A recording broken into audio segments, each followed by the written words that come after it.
আসন্ন পশ্চিমবঙ্গ বিধানসভা নির্বাচনকে সামনে রেখে রাজ্যের রাজনৈতিক পরিস্থিতি ক্রমেই উত্তপ্ত হয়ে উঠছে।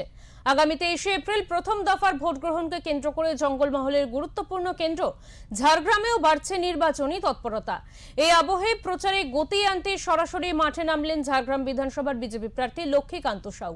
এদিন সকালে দলীয় কর্মীদের সঙ্গে নিয়ে ঝাড়গ্রাম শহরের সবজি বাজারে জনসংযোগে নামেন তিনি। বাজারে আসা সাধারণ ক্রেতা, ছোট ও বড় ব্যবসায়ী সবার সঙ্গে কথা বলেন এবং সমর্থন এবং আশীর্বাদ চান বিজেপি প্রার্থী।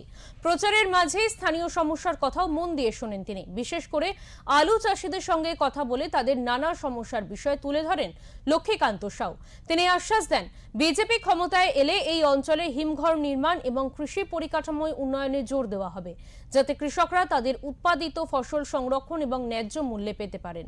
বাজারে জনসংযোগ কর্মসূচি শেষ করে তিনি সোজা চলে যান ঝাড়গ্রাম স্টেডিয়ামে। সেখানে আগামী 19শে এপ্রিল প্রধানমন্ত্রীর জনসভা অনুষ্ঠিত হওয়ার কথা রয়েছে। এই সভাকে কেন্দ্র করে প্রস্তুতির কাজ খতিয়ে দেখেন তিনি। নিরাপত্তা ব্যবস্থা, মঞ্চ নির্মাণ এবং সাধারণ মানুষের বসার ব্যবস্থা সব দিকেই নজর দেন বিজেপি প্রার্থী। পরীক্ষার দাবিতে ভোট দেবেন কোনখানে? মা বোনেদের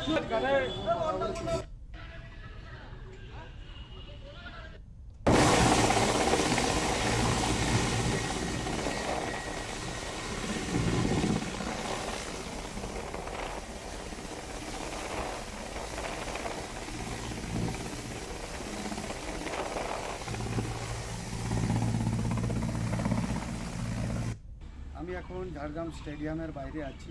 এখানে মাননীয় প্রধানমন্ত্রী জি 19 তারিখ আসবেন, সেই জন্য তার ব্যবস্থা কীরকম চলছে খোঁজখবর নিতে আমি এই স্টেডিয়ামে এলাম এবং প্রস্তুতি পুরো তুঙ্গে, প্রস্তুতি খুব ভালোভাবে চলছে এবং আমাদের যারা সরকারি ব্যবস্থায় রয়েছেন তারা খুব ভালোভাবে কাজ করছেন এবং খুব